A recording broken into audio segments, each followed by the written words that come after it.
The fourth generation وار، جس کے مطابق انہوں نے یوگوسلاویا کو توڑنا تھا، مرکز پہ کمزور حکومت مسلط کی، اس کے بعد صوبوں میں فساد برپا کیا، فیڈرل آرمی کا تصادم کرایا صوبوں کے ساتھ، اکنامک کولیپس، بجلی پانی اور گیس کا فساد، آٹے دال چینی کا بحران، یہ سب کچھ یوگوسلاویا میں کر چکے ہیں۔ اور جب مکمل طور پر وہ ملک خانہ جنگی کا شکار ہو گیا، پھر نیٹو اپنی فوجیں بداخل کر کے اس کے اندر ایک پیس ایگریمنٹ کرتی ہے، ڈیٹون پیس ایگریمنٹ، جس کے تحت یوگوسلاویا کو توڑ کر 6 چھوٹے چھوٹے ملکوں میں تقسیم کر دیا گیا۔ That's fourth generation warfare.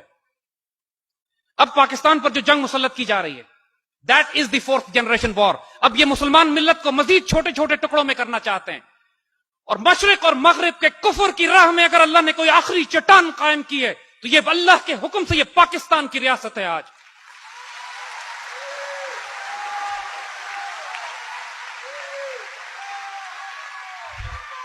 انہوں نے 1948 کے بعد کہا تھا، 47 کے بعد کہا تھا کہ یہ پاکستان بچے گا نہیں، اللہ کے فضل سے ہم بچے ہوئے ہیں۔ 1971 کے بعد جب غداری سے انہوں نے ہمیں چوٹ لگائی، انہوں نے کہا پاکستان بچے گا نہیں، اللہ کے فضل سے ہم بچے ہوئے ہیں۔ جب ہم نے سوویت یونین سے ٹکر لی، دنیا نے کہا اب تو پاکستان بچے گا ہی نہیں، ہم ہیں وہ نہیں ہیں۔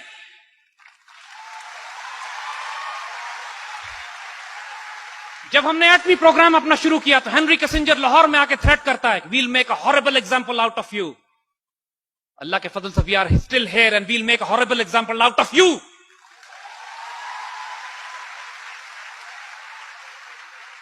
انہوں نے پاکستان پر سینکشنز لگائیں کہ پاکستان کبھی ایٹمی طاقت نہ بن سکے۔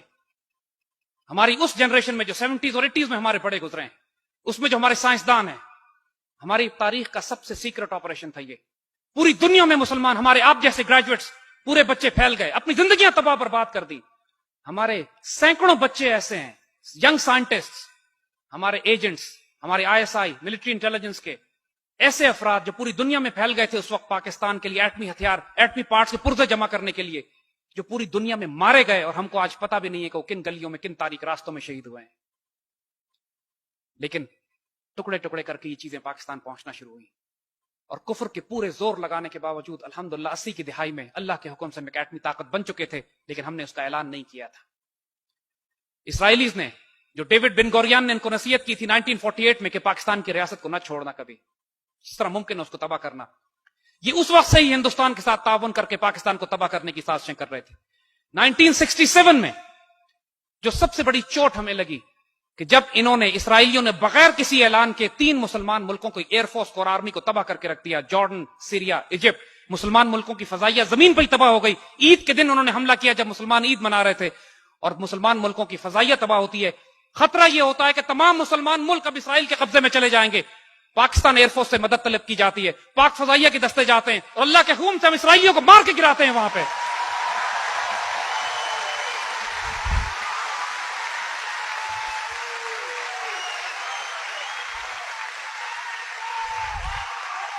نائنٹین 1965 میں، اس سے پہلے اللہ کے فضل سے ہم انڈین ایئر فورس کا غرور خاک میں ملا چکے ہوتے ہیں۔ ایم عالم صاحب 30 سیکنڈ میں 5 انڈین جہاز شروع میں ہی مار کے گراتے ہیں، اس کے بعد انڈینز کو جرأت نہیں ہوتی کہ پاکستان میں داخل ہوں۔ اللہ کے فضل سے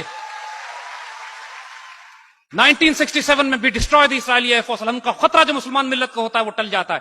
74 میں ایک دفعہ پھر مسلمان ملت چیلنج ہوتی ہے، عرب اسرائیلی جنگ پھر ہوتی ہے، پھر پاک فوج جاتی ہے، پاکستان ایئر فورس جاتی ہے، ہمارے ایئر ڈیفنس یونٹس جاتے ہیں، اور پھر مسلمان ملکوں کا دفاع کیا جاتا ہے۔ 1995-96 میں بوسنیا خطرے میں پڑتا ہے، پھر پاکستان فوج کے دستے وہاں پہ سربز کے خلاف مقابلہ کرتے ہیں، اور آج یورپ میں اگر کوئی مسلمان ملک ہے صرف اس لیے کہ اللہ کے فضل سے پاکستان نے ان کی مدد کی تھی۔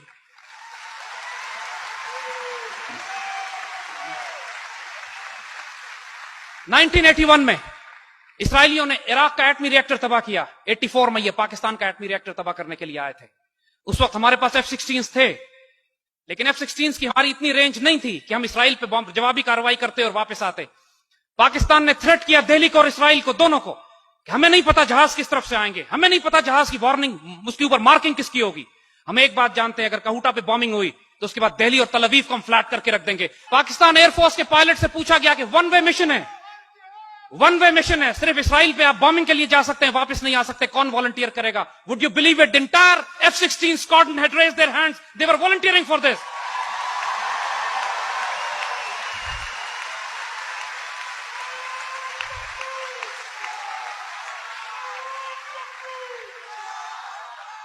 '98 میں اللہ کے فضل سے ہم نے نیوکلیئر ایکسپلوژن کیا، اور اللہ کے فضل سے انڈونیشیا سے لے کر موراکو تک مسلمانوں نے اس طرح چراغاں کیا جیسے پوری امت مسلمہ میں عید کا دن اس دن تھا، 28 مئی 1998۔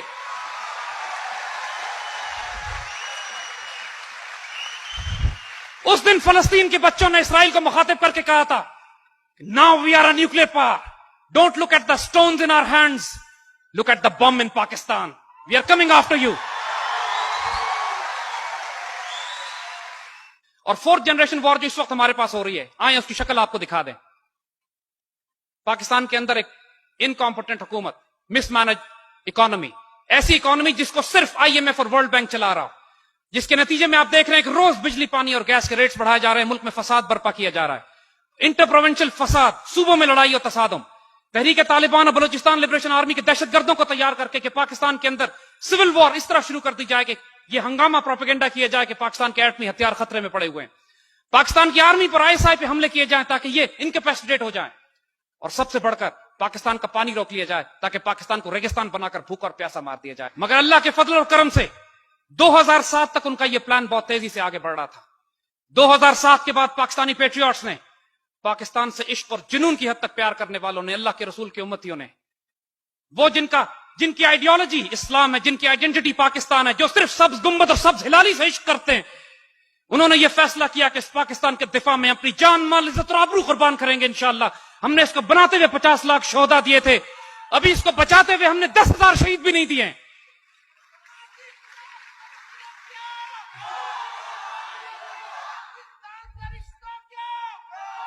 My dear children, today we stand at the crossroad of history.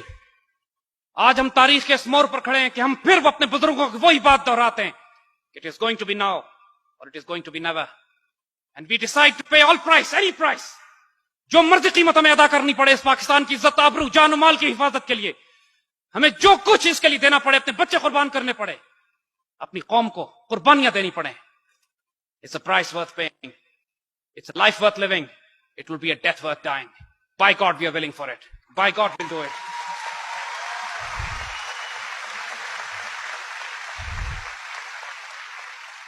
Pakistan میں اس وقت جو سسٹمز قائم ہیں، پاکستان کا پولیٹیکل سسٹم، پاکستان کا جوڈیشل سسٹم، پاکستان کا اکنامک ماڈل، یہ تینوں کولیپس کر چکے ہیں امت مسلمہ کو 21ویں صدی کے تقاضے پورے کرنے کے لیے۔ پاکستان میں 10 سال ہو گئے ہیں دہشت گردی کی کیمپین کو چلتے ہوئے، عدالت کے ذریعے ایک دہشت گرد کو بھی سزائے موت نہیں سنائی گئی۔ پاکستان کی اکانومی ابھی تک سود اور ربا کے نظام پر چل رہی ہے۔ پاکستان میں غریب، یتیم، مسکین، بیوہ، محتاج جرأت نہیں کر سکتے کسی طاقتور کے خلاف انصاف لینے کے لیے۔